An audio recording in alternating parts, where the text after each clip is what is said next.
en marge du Forum Innovadé ici à l'ENSER Matmeka avec Myriam Beck. Bonjour. Bonjour. Vous êtes directrice générale déléguée chez Sodi. Sodi, c'est quoi en quelques mots? Alors, j'étais directrice générale Vous étiez. déléguée. Voilà. Alors, ma fiche n'est pas à jour, mais... Non, tout à fait. J'ai eu un premier parcours de carrière en fait en entreprise, en entrepreneuriat, puisque j'étais directrice générale d'une petite entreprise qu'on a montée à 250 personnes. Et j'ai décidé au bout d'un moment de rejoindre un grand groupe pour travailler sur l'innovation, donc qui est donc le groupe BNP Paribas dans lequel j'occupe une fonction de directrice du développement de l'innovation dans la banque de détail en France. D'accord. Si je parle du programme Innov & Connect, ça j'ai bon. Ça vous avez bon, c'est bien chez BNP Paribas que j'ai monté ce programme. Alors c'est le premier programme bancaire dédié à l'innovation qui connecte les startups et les entreprises de taille intermédiaire, c'est ça, les ETI. Oui, tout à fait. Comment ça se passe pour accompagner les deux à faire connaissance Comment faites-vous? Alors, on a l'habitude de dire que finalement, c'est un peu la première période, on essaie un peu de faire un petit côté mythique, c'est-à-dire qu'on leur apprend à se connaître et à développer des relations entre eux. Alors, ça va un peu plus loin que ça. L'idée pour nous, c'est d'accélérer le business de nos clients et des startups. Donc en fait, ce qu'on a constaté, parce que ça fait quand même 4 ans qu'on travaille sur ce sujet de l'innovation chez BNP Paribas, on a commencé par travailler sur l'accompagnement bancaire des startups. C'est-à-dire comment faire en sorte qu'un banquier, qui en général a une vision un peu traditionnelle des choses, travaille et réfléchisse à l'accompagnement des startups, qu'est-ce qu'on peut faire pour elles. Et donc on a dédié des populations spécifiques dans la banque à cet accompagnement de startups, des chargés d'affaires innovation. Des chargés d'affaires qui sont sensibilisés sur ce qu'est l'innovation, sur ce qu'est le temps long aussi d'une startup. Le temps, l'analyse du risque, la manière effectivement dont le cycle de vie de l'entreprise se passe et les endroits, comment il peut intervenir, les aider à l'internationalisation, les aider aussi sur leurs problématiques privées, parce qu'un start-upper c'est aussi un individu qui met à un moment donné toutes ses billes dans une entreprise et c'est pas neutre, il faut qu'il y réfléchisse très tôt pour ne pas faire d'erreur et ne pas se retrouver en difficulté à un moment donné si par hasard les choses ne marchent pas bien ou si elles marchent, qu'au contraire il puisse en tirer les fruits de son investissement. Et puis aussi évidemment pouvoir l'accompagner tout au long de ce cycle de vie sur le financement de manière directe avec la banque évidemment, avec les produits bancaires, mais aussi de manière indirecte avec de l'investissement dans des fonds d'amorçage, puisque nous sommes investisseurs dans des fonds d'amorçage, dont le fonds de la région Aquitaine ACI, voilà, et dans un certain nombre d'autres en France pour permettre cette accélération. Donc c'est un accompagnement, vous avez une palette d'outils pour accompagner sereinement les deux. Alors dans ce cadre-là, en rencontrant, pour revenir à votre question sur Innov & Connect, en travaillant avec les start-upers, en réfléchissant avec eux, on s'est assez vite rendu compte, et on le sait, que la valeur d'une entreprise, c'est pas le financement, c'est à un moment donné, c'est quand même ses clients. Et les entrepreneurs de start-up nous disaient souvent, c'est très difficile pour moi d'avoir mes premiers clients, parce que je suis petit et que, il faut qu'on me fasse confiance, j'ai pas obligatoirement la preuve, voilà, donc c'est compliqué.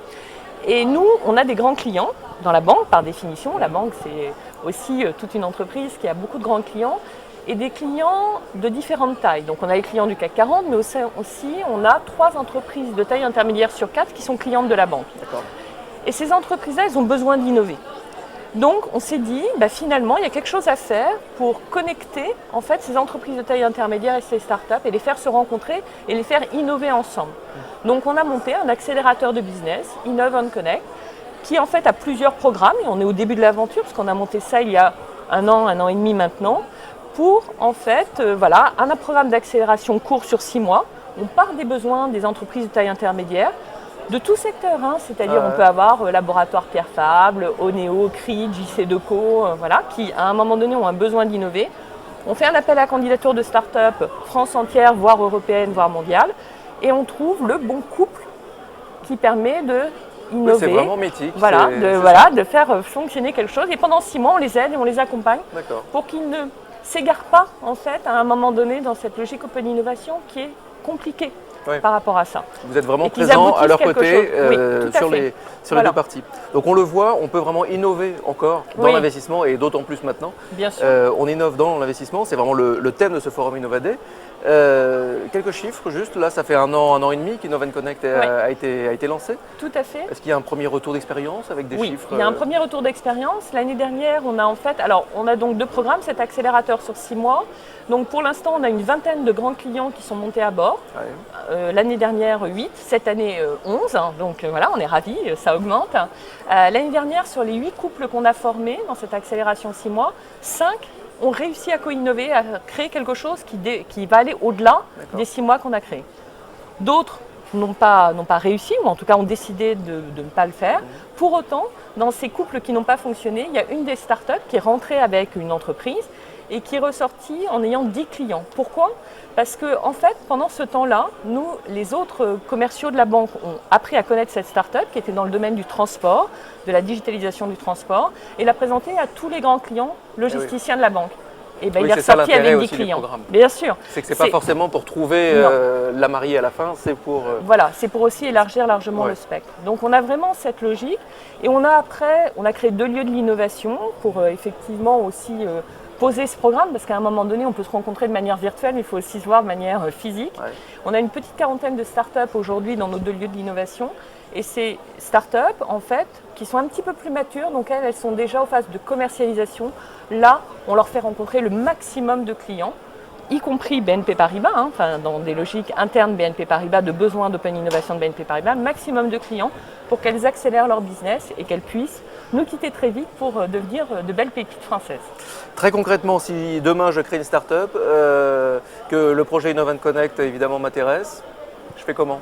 Je postule, voilà. Il y a un site online qui s'appelle innoventconnect.bnp Paribas, voilà, sur lequel les différentes offres sont proposées. Et puis sinon, si je suis dans votre belle région, je contacte mon pôle innovation qui est présent et qui connaît parfaitement ce programme et qui pourra donner toutes les informations à la start-up sur ce programme et parler avec la start-up de ce qu'elle pourra y trouver. Bon ben parfait, la feuille de route est dressée. Merci beaucoup. Merci. Au revoir.